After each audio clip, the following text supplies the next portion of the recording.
이야기 오늘은 좀 함께 나눠볼까 해요. 안식일에 대한 논쟁. 예수의 사역이 나오는 복음서에서 여러 부분 예수님이 그 안식일을 지켜야 된다라고 주장하는 율법주의자 제사장들과 부딪히는 부분입니다. 안식일, 사밧이라고 하죠. 영어로 우리가 사밧이라고 하는 단어인데 사실 이것은요 히브리어에서 나왔어요. 히브리어의 샤밧이라고 하는 단어에서부터 유래를 해서 헬라어로 넘어가게 되죠. 그래서 사바톤이라든가 하는 그런 헬라어 단어로 넘어가고 그 단어의 의미를 안식, 휴식 또는 안식일에 쉬는 것이라고 되어 있습니다. 그리고 오늘까지 우리가 그 의미를 사용하고 있고요. 구약에서부터 유래를 했지만 지금도 전달되어 있는 단어입니다. 또한 기독교라고 하는 것이 유럽으로 전파가 되죠. 사도 바울을 통해서 유럽으로 전파가 되었고 서구 사회라고 하는 것이 결국은 기독교라고 하는 배경을 가지고 그 문화가 만들어지다 보니까 오늘까지도 우리는 이 안식에 대한 개념을 그대로 적용해서 우리 삶에 가지고 있습니다. 그래서 안식일, 안식년 이런 것들이 지금도 시행되고 있는 거죠. 물론 요즘은 그 종교적인 다양성을 인정하고자 하는 시각에 많이 사람들이 눈을 떴어요. 그래서 여기 미국에 와서 여러분들 보셔서 아시겠지만 크리스마스라고 하는, 그래서 메리 크리스마스라고 이야기하지 않고 해피 홀리데이라고 이야기하는 것들 많이 보셨을 거예요. 또 크리스마스 카드라고 하지 않고 시즌스 그리팅이라고 하는 카드들을 많이 보셨을 거예요. 그건 왜냐하면 메리 크리스마스라고 하는 것이 기독교라고 하는 특정한 종교로부터 시작된 것이기 때문에 종교의 다양성을 인정해야 한다라고 하는 의미에서 요즘은 메리 크리스마스라고 하는 인사는 보통 교회 안에서만 사용을 하고 일반적으로는 해피 홀리데이 이렇게 이야기를 하는 거죠. 그렇다 하더라도 이 안식이라고 하는 개념은 구약에서부터 출발해서 지금 우리 사회에서도 그대로 적용되고 있는 그런 개념입니다. 예수님 당시에는요 이 안식일에 대한 개념이 매우 강한 것이었어요. 물론 모세로부터 십계명을 받았는데 그 십계명 안에 안식일에 대한 계명이 들어있어요. 네 번째 계명이죠. 그래서 안식일을 거룩하게 지켜라 하는 계명이 들어있습니다. 그리고 이 십계명에 나온 이 십계명이 등장하는 곳은 성서에서 두 군데인데요. 하나는 출애굽기에 나오고 하나는 신명기에 나와요. 물론 신명기에는 출애굽기에 나와 있는 십계명에 다른 걸 덧붙입니다. 그 덧붙인 내용은 무엇인가 하면 내가 애굽 땅에서 종 되었을 때에 라고 하는 문구를 하나 더 집어넣어요. 그렇기 때문에 너는 이런 걸 지켜야 되고 그렇기 때문에 너는 이렇게 해야 되고 그렇기 때문에 너는 뭐 이런 것들을 따라해야 하고 하는 이야기들로 연결되어 있습니다. 하지만 한 가지 계명이죠. 즉 안식에 대한 한 가지 계명을 여러 시각에서 볼 수 있어요. 그리고 그 시각이라고 하는 것은 출애굽기에서 이미 우리에게 두 개의 각기 다른 시각으로 나타나 있습니다. 그 첫째는 앞에서 말씀드린 것처럼 출애굽기 20장에 나와 있는 내용인데요. 제가 그대로 읽어드릴게요. 제7일은 너의 하나님 여호와의 안식일인즉 너나 내 아들이나 내 딸이나 내 남종이나 내 여종이나 내 육축이나 내 문 안에 유하는 객이라도 아무 일도 하지 마라. 이게 출애굽기 20장에 나오는 이야기예요. 그리고 난 다음에 그 뒤에 23장으로 넘어가서는 똑같이 안식일에 대한 계명을 이야기하면서 해석한 부분이 나옵니다. 그 부분엔 이렇게 되어 있어요. 너는 6일 동안에 내 일을 하고 7일에는 쉬라. 내 소와 나귀가 쉴 것이며 내 여종의 자식과 나그네가 숨을 돌리리라. 이렇게 나와 있습니다. 이것은 안식에 대한, 그러니까 안식일 계명에 대한 두 개의 각기 다른 시각이에요. 첫 번째 것은 무엇이었는가 하면 일하지 말라는 거예요. 하지 마라. 무조건 하지 마. 이렇게 되어 있는 거예요. 하지 마라. 목적이 무엇인지, 왜 그렇게 해야 하는지 그건 생각할 필요 없고 물어보지 말고 알려하지 말고 그냥 하지 마. 이렇게 되어버린 거예요. 그런데 두 번째로 여러분들께 읽어드린 출애굽기 23장에는 이렇게 되어 있습니다. 하지 마가 아니라 쉬어. 이거예요. 쉬어라. 왜 쉬어야 하는가 그 이유까지 설명이 되어 있어요. 일하고 나서 힘드니까 이제는 쉬어라 하는 거죠. 여러분들도 다 일하시잖아요. 일하고 나면 쉬어야 하죠. 한 주간 내내 일을 했습니다. 그러면 7일간 일하고 나서 쉬어야 한다. 그러니까 6일간 일하고 나서 쉬어야 한다 하는 거예요. 7일간 내내 일하면 어떻게 되죠? 죽어요. 그러니까 쉬어야 되는 겁니다. 더군다나 제7일에는 쉬어라 이렇게 이야기를 하면서 주인은 당연히 쉬어요.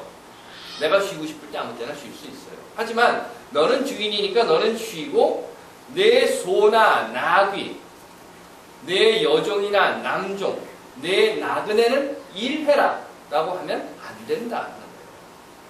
이것이 안식일 계명에 대한 다른 시각이라는 겁니다. 다시 정리해서 말씀드리면 하나는 하지마 하는 것이었어요. 하지마. 아무것도 하지마. 하지만 다른 하나는 해. 그런데 뭘 하는가 하면 쉬는 것을 해 라고 이야기하는 이렇게 다른 시각이라는 겁니다. 그런데 안타깝게도요, 예수님 당시의 제사장들과 율법학자들이 가지고 있었던 안식일에 대한 개념은 쉬라는 개념이 아니라 하지 말라는 개념이었어요. 하지마. 이것도 하지마. 저것도 하지마. 아무것도 하지마. 이런 것이었죠. 그런데 예수께서 이 땅에 사람들 사이에 서 있었던 이유가 예수의 입을 통해서 우리에게 들려진 것처럼 진리가 너희를 자유케 할 것이다 라고 하는 것이었는데, 진리가 너희를 자유케 할 것이다. 사람들을 자유하게 하기 위해서 이 땅에서 사람들과 같이 살았던 예수 앞에서 묻지도 말고 보지도 말고 무조건 하지마 라고 이야기하는 제사장들과 율법학자들의 개념은 어쩔 수 없이 안식일 논쟁이라고 하는 것으로 부딪힐 수밖에 없었던 겁니다. 여기서 먼저 안식일에 대한 개념을 구약에서 본다고 하면요, 진정한 구약에서의 안식일법의 근거는 무조건 하지마 하는 그런 것은 아니었어요. 진정한 구약의 안식일법의 근거라고 하는 것은 그 첫 번째가 하나님이 그 일을 하셨다라고 하는 것을 인식하라는 거였어요. 그 말은 하나님의 주권을 되새기라는 거죠. 그래서 하나님의 세상을 만드셨고 그렇게 명령하셨다. 하나님이 정하신 것이다. 하나님의 주권이다. 그걸 인정해라 하는 것으로 첫 번째 시작됐던 것이 구약이 가지고 있었던 안식일의 개념이었습니다. 또한 구약이 가지고 있었던 안식일에 대한 개념은 해방이라고 하는 거예요. 풀려난다고 하는 거예요. 그 말은 노예로부터의 해방. 노예는 뭐 하는 데 씁니까? 잘 모셔두고 벽에 걸어두는 게 노예 아니죠. 집안에 가만 앉혀놓고 삼시세끼 밥 먹여주는 것이 노예가 아니죠. 일시키기 위해서 데리고 있는 것이 노예예요. 그 노예를 통해서 일을 하는 그 일로부터 노예들을 해방시켜 주어요. 즉 일로부터의 해방이라고 하는 것이 그 두 번째였습니다. 또한 구약에서 지속적으로 말하고 있는 하나님의 도덕이에요. 하나님의 도덕적 판단. 그래서 우리가 이야기하는 하나님의 공의와 정의라고 하는 겁니다. 그것은 모든 사람이 하나님 앞에 평등하다는 거죠. 안식일에 쉬는 것은 종이든 주인이든 앞에서 보신 것처럼 심지어는 짐승까지도 쉬어야 한다는 거예요. 하나님이 창조하신 모든 피조물은 하나님 앞에 다 똑같다 라고 하는 하나님의 공의, 그것을 지키기 위한 것이 안식일의 또한 개념이었고, 마지막으로는요, 구약에서의 안식일의 근거라고 하는 것은 그걸 함으로 해서 하나님과 계약이 맺어진다는 것이었어요. 안식일을 지킴으로 해서 하나님이 내게 명령한 것을 지키고 하나님이 내게 명령한 것을 지킴으로 해서 나는 하나님과의 계약 관계. 우리 지난주에 설립공인 예배할 때에 플래치를 했습니다. 선서를 할 때 거기에 커버넌트라고 하는 단어를 계속해서 사용을 했어요. 그 커버넌트라고 하는 것이 계약이죠. 그 계약 관계가 안식일 계명을 지킴으로 해서 하나님과 나 사이에 이루어진다. 그것이 곧 안식일을 지키는 것이 하나님과 나 사이에 계약이 이루어졌다고 하는 것의 징표다라고 하는 개념으로 구약은 안식일 개념을 가지고 있었던 겁니다. 하지만 신약으로 넘어오면서는 이게 좀 바뀌어요. 앞에서 말씀드린 것처럼 예수 당시의 제사장들과 율법학자들이 가지고 있었던 안식일에 대한 개념은 구약이 가지고 있었던 이런 개념들보다는 오히려 하지 마의 개념이었던 거죠. 특히나 이 안식일법이라고 하는 것을 무엇에 사용을 하는가 하면 사람을 정죄하는 잣대로 사용을 했어요. 안식일법을 지키냐 안 지키냐 갖다 대놓고 만약 안 지켰으면 죄인이 되는 겁니다. 그 결과 전에도 한번 말씀드렸던 것처럼 죄인 양산체제를 만드는 거죠. 죄인이라고 하는 거. 저는 사실 이 죄라고 하는 단어를 그렇게 좋아하지는 않습니다. 하지만 그 죄라고 하는 단어를 사용한다고 하면 사실 우리 모두는 다 죄인이에요.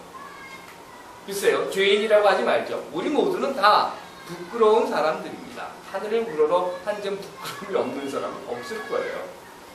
그런데 이 부끄러움이라고 하는 것을 앞에 말씀드린 죄라고 하는 것의 명제 속으로 집어넣어 버리면 결국 죄인이 되고, 그 죄는 곧 속죄라고 하는 것을 붙들어 오게 만들게 되는 겁니다.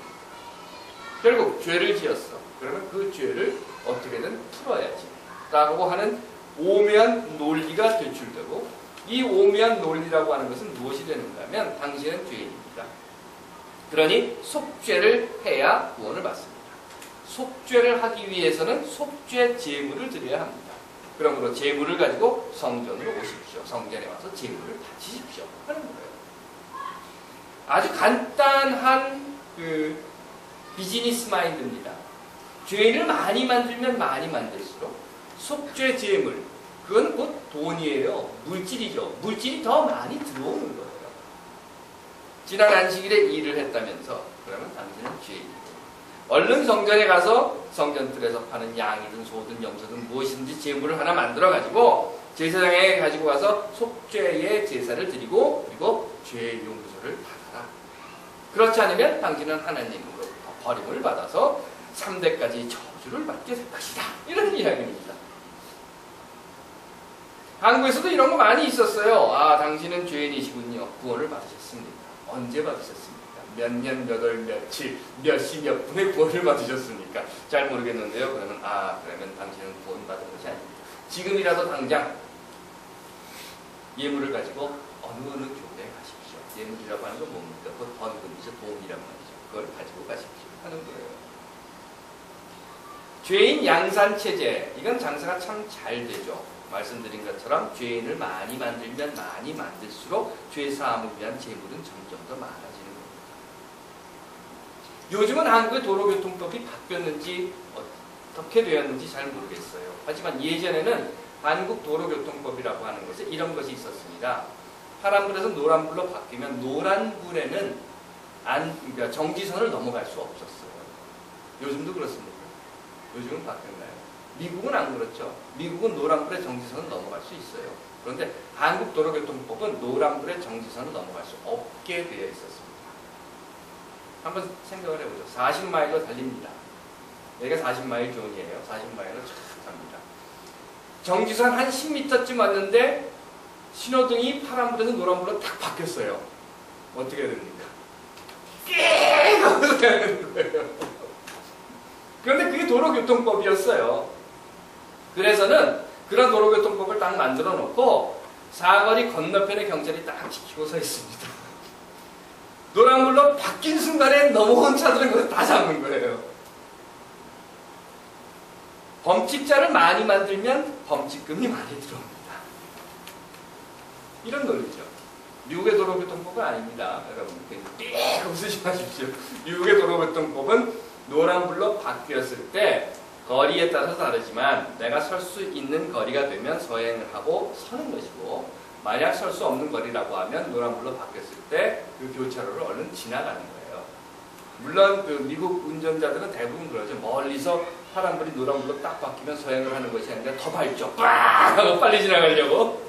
그렇기는 하지만 여하튼 간에 이런 말이 안 되는 법규를 만들어 놓으면 범칙자가 많아지고 더 많은 벌거금이 들어온다는 거죠. 예수 당시의 제사장들은 율법주의자들의 도움을 받아서 이렇게 교묘한 율법들을 만들어 놓습니다. 아니, 교묘하게 율법을 해석을 합니다. 그 결과는 안식일이 가지고 있었던 그 참뜻은 어디론가 사라져버리고 마는 거죠. 예전에 그 한국에서 신앙생활을 잘한다는 사람들이 이런 이야기들을 간증으로 하는 것을 들은 적이 있어요. 일요일에 교회에 가야 되는데 안식일법에 따르면 안식일에는 상거래를 하지 못하게 되어 있었습니다. 그런데 버스를 타고 가야 되는 거예요. 교회까지 가려면 걸어서 갈 수 있는 거리는 아니에요. 버스를 꼭 타고 가야 되는 그런 거리인데 버스를 타고 차비를 내는 것은 상거래다.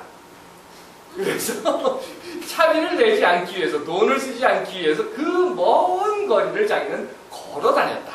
이런 건 아주 자랑스럽게, 그러면서 스스로는 매우 엄청나게 믿음이 좋은 신앙인이라고 생각을 하지만 정말 이것이 하나님을 믿는 믿음을 도출해 보이는 그런 행위인가? 라고 생각을 하면 글쎄요, 엄청나게 무지무지하게 좋은 신앙인이라고 보기보다는 저는 엄청나게 무지무지하게 멍청한 신앙인이 아닐까 하는 생각이 드는 그런 일이지만 그것들을 그대로 했었어요, 사실.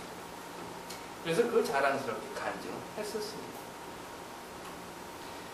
예수 앞에 지금 제사장과 율법주의자들이 있습니다. 그리고 그들은 묻지마, 하지마를 이야기를 하고 있습니다. 그런 꼴을 보고 예수께서 그대로 있을 수가 없었죠. 앞에서 말씀드린 것처럼 결국 숙명적으로 안식일법을 가지고 제사장들과 예수는 부딪힐 수밖에 없었던 겁니다.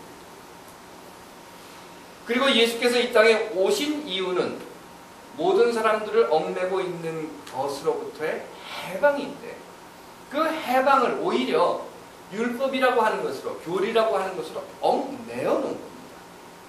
그러다 보니까 이것을 풀기 위해서 예수는 제사장들과 율법학자들과 안식일법을 가지고 계속해서 부딪히게 되죠.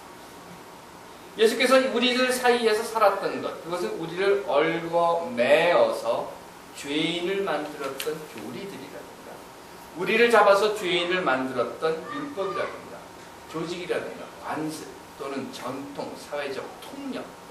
사회적 통념이라고 하는 건 얼마나 무서운 겁니까? 무시무시한 거죠. 심지어는 종교라고 하는 것까지도, 종교라고 하는 이름으로 사람들을 죄인 만드는 체제. 이것을, 이 모든 것으로부터 사람들을 풀어주기 위해서 오셨던 예수. 그런데 그 예수 앞에서 자기가 잘났다고 남을 정죄하면서 저것들은 죄인이야 라고 손가락질하고 있는 제사장과 율법학자. 이것이 바로 안식일법에 대해서 예수와 제사장들 그리고 율법학자들이 가지고 있었던 다른 생각이었고 다른 개념이었고 부딪힐 수밖에 없는 논쟁점이었던 겁니다. 지난주 뉴스를 보니까 이명박 대통령이 장 차관들을 모아놓고 이런 이야기를 했다는 거예요. 보신 분들 계실 거예요. 나라가 온통 썩었다. 온통 나라가 전체가 비리투성이다.